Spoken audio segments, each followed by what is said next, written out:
Hi friends, నా పేరు Ramya. Welcome back to my channel. మీ అందరి ఆడపడుచు. నేను బాగున్నానండి. మీరందరూ కూడా ఎల్లప్పుడూ బాగుండాలని ఆ దేవుణ్ణి మనస్ఫూర్తిగా కోరుకుంటూ ఇవాళ ఫ్రైడే మార్నింగ్ వ్లాగ్ అయితే షేర్ చేస్తున్నానండి. ముందుగా మన సబ్స్క్రైబర్స్ ఈ వీడియోకి తప్పకుండా ఒక లైక్ చేసి మీకు ఎలా అనిపించిందో కామెంట్ సెక్షన్లో షేర్ చేయండి.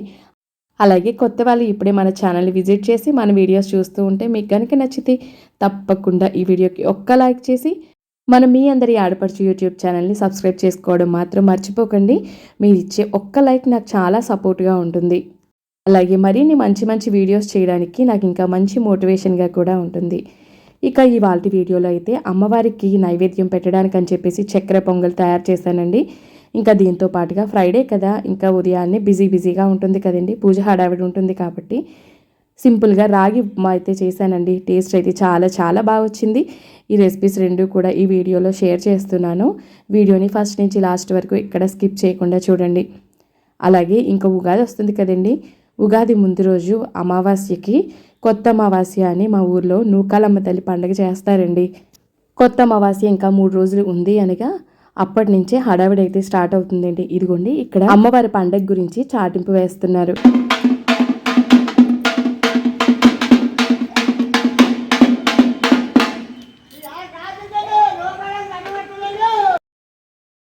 ఊర్లో ఉన్న పొలిమేరలన్నిటిలో కూడా అమ్మవారి ఘటాలను రాత్రిపూట్ల మొత్తం తిప్పుతూ ఉంటారన్నమాట. కాగడ పట్టుకొని తిప్పుతారు. ఇక శుక్రవారం కదండి, ముందు రోజే మొత్తం దీపారాధన సామాన్లన్నీ కూడా నీట్గా క్లీన్ చేసి ఉంచుకున్నాను. ఇక టెర్రస్ పై నుంచి పువ్వులు కూడా తీసుకొచ్చానండి. ఈ వీడియోకి వాయిస్ ఓవర్ ఇచ్చే టైంలో నాకు కొంచెం హెల్త్ బాగాలేదండి, అందుకే వాయిస్ లోగా వస్తుంది, కొంచెం అడ్జస్ట్ చేసుకోండి. ఇంకా ఫ్రైడే మార్నింగే పూజ అది ఉంటుంది కాబట్టి ముందు రోజు నైటే కిచెన్ అంతా నీట్గా క్లీన్ చేసి ఉంచేసుకుంటాను కదండి. ఇంకా ఉదయాన్నే స్టవ్ పైన బియ్య పిండితో ముగ్గు అయితే వేసుకుంటున్నాను.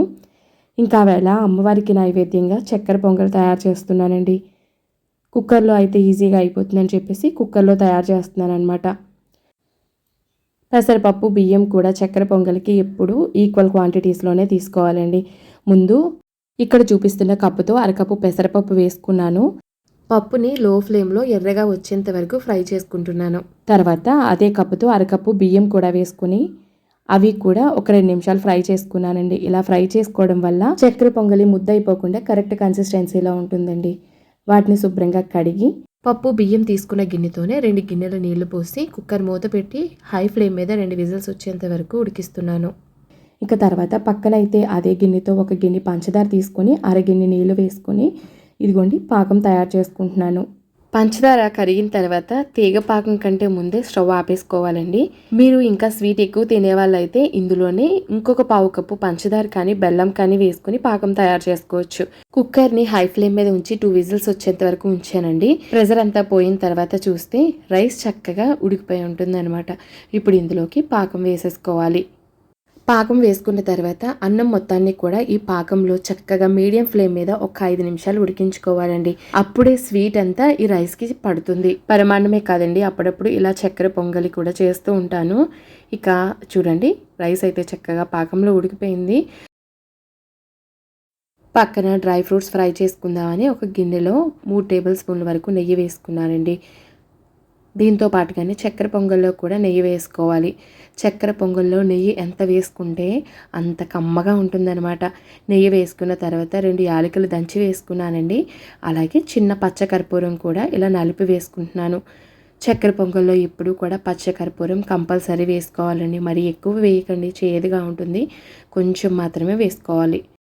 డ్రై ఫ్రూట్స్ అయితే మన ఇష్టం, ఎన్నైనా వేసుకోవచ్చండి. జీడిపప్పు, బాదం, కిస్మిస్, పిస్తా ఏమైనా వేసుకోవచ్చు.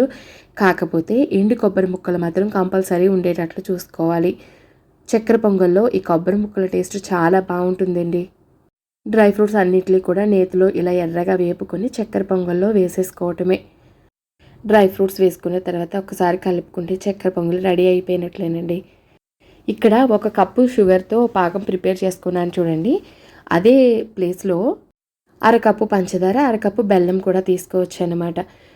చూడండి, ఇంకా అమ్మవారికి నైవేద్యంగా ప్రసాదం అయితే గిన్నెలో వేసుకుంటున్నాను. ఇక పూజ అంతా కూడా కంప్లీట్ చేసేసుకున్నానండి. రోజు నార్మల్గానే దీపారాధన చేసేసుకుంటాను, కానీ శుక్రవారం పూట మాత్రం ఇలా కొంచెం ప్రత్యేకంగా చేసుకుంటాను అన్నమాట. అమ్మవారికి నైవేద్యం అదే తయారు చేసుకుంటాను. ఇక చూడండి మన గార్డెన్లో ఉన్న మందార పువ్వులతో చక్కగా ఇలా పూజ అయితే చేసేసుకున్నాను. శుక్రవారం ఉదయం పూట ఎక్కువ పని పెట్టుకోనండి అసలు. లక్షవారం సాయంత్రమే ఇల్లంతా నీట్గా తుడిచేసి మాప్ పెట్టేస్తాను. వంటగదిలో వంట అయిపోయిన తర్వాత మొత్తం గిన్నెలన్నీ క్లీన్ చేసేసుకొని కౌంటర్ టాప్ అంతా కూడా నీట్గా అరేంజ్ చేసేసుకుంటానండి. ఇంకా బయట బాల్కనీ అంతా కూడా ముందు రోజు సాయంత్రమే మాప్ పెట్టేస్తానన్నమాట.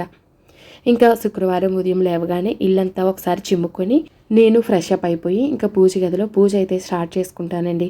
పూజ గది కూడా ముందు రోజు సాయంత్రమే మొత్తం నీట్గా క్లీన్ చేసేసుకొని పూజకు అవసరమైన కుందలు పంచపాత్ర ఇవన్నీ కూడా శుభ్రంగా క్లీన్ చేసుకొని ఉంచేసుకుంటాను. దీనివలన మరుసటి రోజు ఉదయాన్నే ప్రశాంతంగా పూజ చేసుకోవడానికి అవుతుందన్నమాట.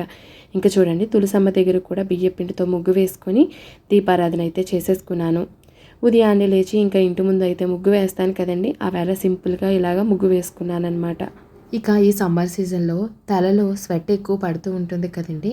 ఫంగల్ ఇన్ఫెక్షన్స్ ఏమీ రాకుండా అప్పుడప్పుడు పిల్లలకి వేప నూనె తలకి పట్టించి మసాజ్ లాగా చేస్తే ఫంగల్ ఇన్ఫెక్షన్స్ ఏమీ రాకుండా ఉంటాయండి.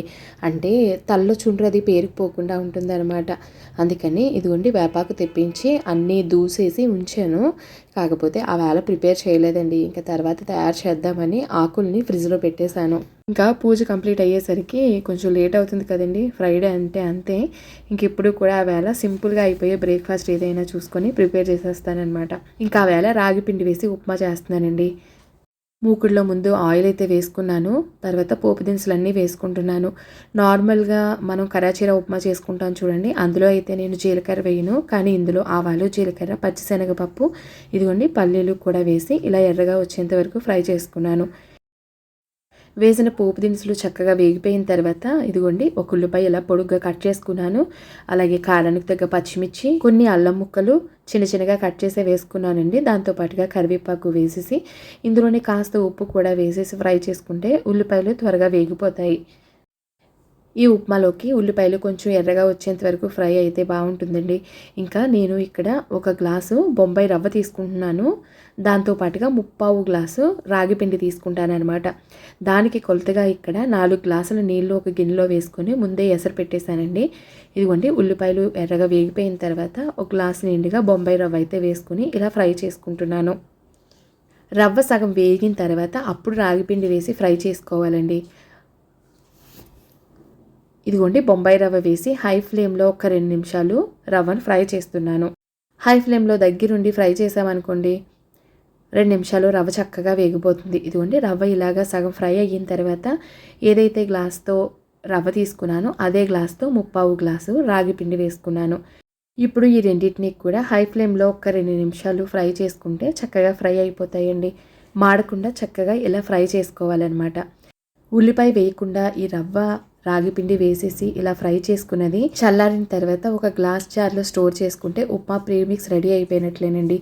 ఇలా కనుక అన్నీ ఫ్రై చేసుకొని ఒక ఎయిర్టైట్ కంటైనర్లో తీసుకొని పెట్టుకున్నాం అనుకోండి, ఎప్పుడైనా మనకి ఓపిక లేనప్పుడు అప్పటికప్పుడు ఉప్మా రెడీ చేసేసుకోవచ్చు అనమాట. నీళ్ళు మరగబెట్టుకొని అందులో ఈ రవ్వ వేసేసి అందులో సాల్ట్ వేసేస్తే ఉప్మా రెడీ అయిపోతుంది. ఇప్పుడు చూడండి రాగి పిండి రవ్వ చక్కగా వేగిపోయింది కదా. ఇప్పుడు పక్కన మరిగించిన నీళ్లు తీసుకొచ్చి ఇందులో వేసేసాను. ఇలా వేడివేడి నీళ్ళు వేసుకోవడం వల్ల రవ్వ కానీ రాగిపిండి కానీ ఉండలు కట్టకుండా చక్కగా నీళ్ళలో కలిసిపోతుందన్నమాట. ఉండలు లేకుండా సిమ్లో పెట్టి మొత్తం కలుపుకున్న తర్వాత ఇదిగోండి 2 టీ స్పూన్స్ వరకు పైన నెయ్యి వేసుకున్నాను. నెయ్యి వేసిన తర్వాత కలపకుండా మూత పెట్టేసి అలాగా ఒక్క 3 నిమిషాలు సిమ్లో ఉడకనిస్తే ఉప్మా రెడీ అయిపోతుందండి. ఉప్మా చాలా అంటే చాలా బాగుంటుందండి.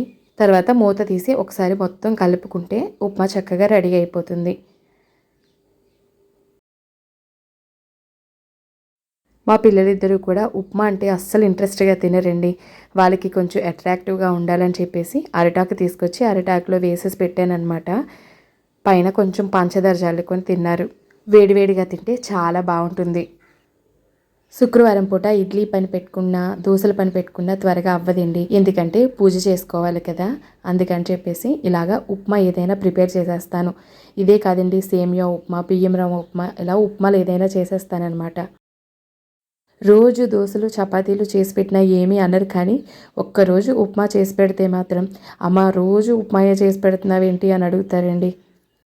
ఒక్కరోజు ఉప్మా చేస్తే అలా ఉంటుందండి పిల్లలతో. ఇక అమ్మవారి పండగ కోసం ఉదయం చాటింపు వచ్చిందని చెప్పాను కదా, చూడండి ఇలా కాగడాతో ఊరి పొలిమేరల్లో మొత్తం తిరుగుతూ ఉంటారనమాట. వాళ్ళు అప్పుడు వచ్చేసరికి టైం 11:30 అయిందండి. అప్పుడు మా ఇంటి సైడ్ వచ్చారు.